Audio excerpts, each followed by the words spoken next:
আমরা প্রায়ই দেখেছি পূজার মৌসুম এলে বৃষ্টি হয়। অনেকেই তখন বলেন, দেখছো পূজার জন্যই বৃষ্টি হচ্ছে। কিন্তু এটা আসলে বৈজ্ঞানিকভাবে একটি কাকতালীয় ব্যাপার।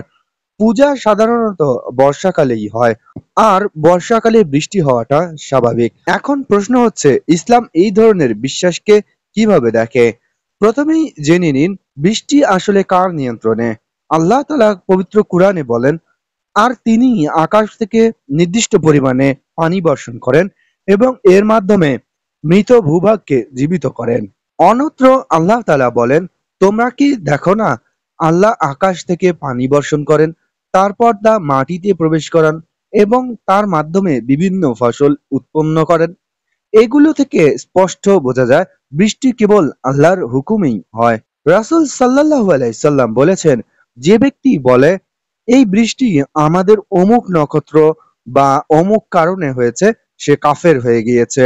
আর যে বলে এটি আল্লাহর পক্ষ থেকে হয়েছে, সে মুমিন বান্দা।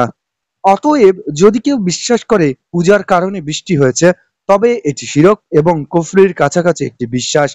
একজন মুসলিম কখনোই বলতে পারে না পূজার কারণেই বৃষ্টি হলো। আমাদের সঠিক বিশ্বাস হওয়া উচিত, বৃষ্টি হোক, খরা হোক, ঝড় হোক, সবই আল্লাহর হাতে। আল্লাহ চাইলে পূজার সময় বৃষ্টি হতে পারে, আবার চাইলে তীব্র রোদেও বৃষ্টি হতে পারে।